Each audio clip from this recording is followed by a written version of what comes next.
Hi everyone, it's Kim from Carolina Sewing Back.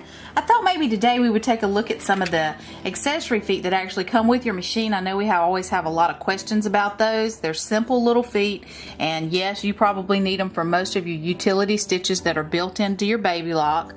You know, when you select a stitch on your baby lock, it'll automatically tell you what foot to put on.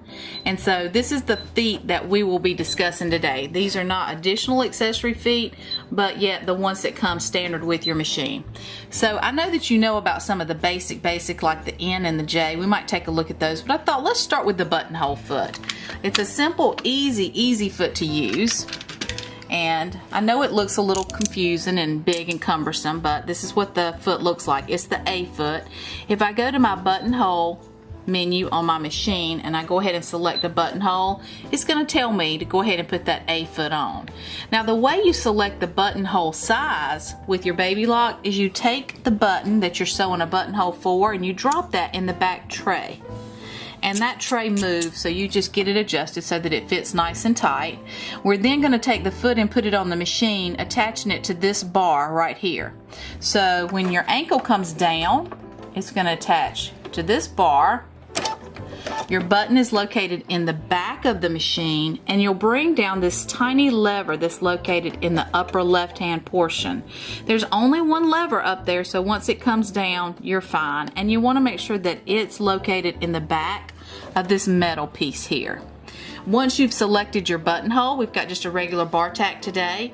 You've inserted your button for the correct size. You're ready now to sew. Today I'm going to disattach my sewing foot and use the start-stop button. And you can do this on whatever speed you would like. I'm going to use a dark thread so you can actually see it today, and hopefully it'll show up good on camera. A hint to you, you should probably cut that thread at the beginning of the stitch so we didn't have it dangling there, but we'll just get that trimmed out in just a moment. I think that the baby lock makes an excellent buttonhole stitch, and it's so easy to do. So touch your scissors once, lift the foot up, and get this beginning thread out of the way, and you can see how easy that is to make a buttonhole on your machine. Another little tip I'd like to give to you today is if you'll take a straight pin and put that at the top of your buttonhole, then when you take your seam ripper to cut the buttonhole up through the middle, you won't go past it and cut through your buttonhole, but the pin will stop you. So once you insert your seam ripper, this one's kind of dull, to split that buttonhole, you can just be forceful with it and you won't have to worry about going all the way through, because the pin will stop you at the top, see? So you can't go any further. So that's a nice little tip. A lot of times I fray check mine also. So now you can see that we've sewn just so quickly and easily, just like that, a buttonhole for our button, and it's a perfect match. It fits. Okay, so with that dark thread, I hope you can see that. Now another neat foot that comes with most baby locks is the M foot. The M foot is the button sew on foot, and it looks like this, and you'll see that it has a transparent lever in the back here. If you slide him, you can see a little finger come out right here. And normally we're going to have that pushed back, and the only time we would have it forward is if we need to have a button sewn on where we need a lot of thread in the back, like on a blazer button or something like that. So you take the button, place it in the buttonhole foot, and I usually take those holes and scoot them right up to your red dots. We're going to select the button sew on stitch on our machine. Let me show you what that looks like. On most all baby locks, it'll look like this right here. Looks like a little circle with a line in the middle. That's our button sew on stitch. If you're unclear, you'll know that you've got the right stitch when it calls for the M foot. The M foot attaches just like your other feet do. Ankle comes down on the bar and attaches. Now when I do the button sew on, what I like to do is turn the hand wheel slightly to make sure that the needle is falling into the button hole. Here we go. And it is, and once you know that for sure, you can go ahead and sew that on. It will stop and tile for you automatically. I raise my needle at that point, and normally I'll push this button back a little bit so that I can get all 4 holes. And of course, if you have a 2-hole button, then you would already be finished by now. This is the easiest way to put buttons on. Use your scissors and make sure when you pull this out that you pull towards you, and then it slips right away. And you can see this was our starting thread. You would just clip that, and the back ties a knot for you so that you can see it's nice and secured.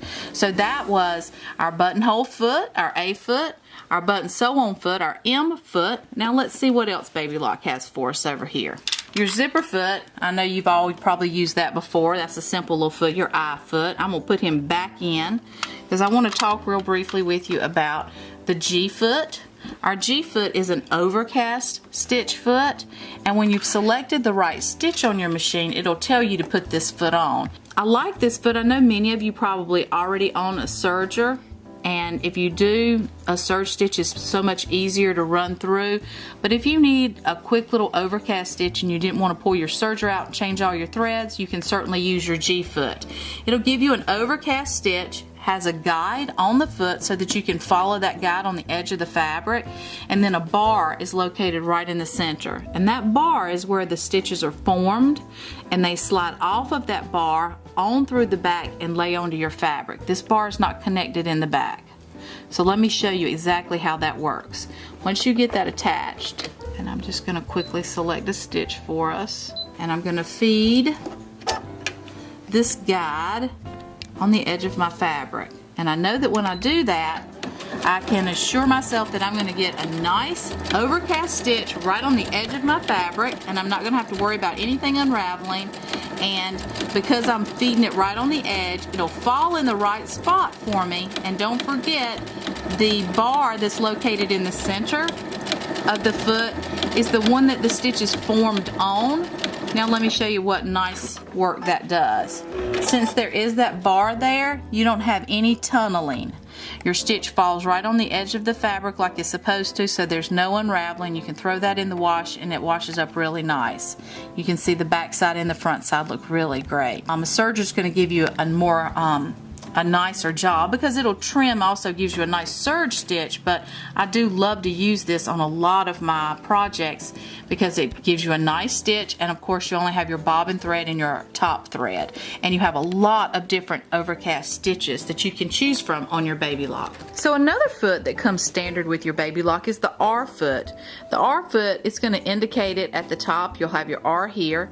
It also has a guide on it right on the front. You can see this guide is great because when you do your blind hem fold, this guide follows along the fold of the actual fabric so that you get a perfect blind hem.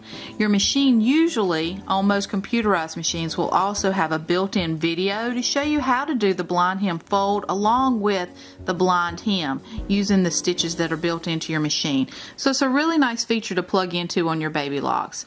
But there's your guide on the back. The bar is located here. It makes a great stitch. The foot feeds the fabric straight out of the back to give you a perfect blind hem. Your two standard feet that come with your machine are your J foot and your N foot. Usually when you're doing a utility stitch, it's going to call for your J foot, but you can also use the N foot if you like.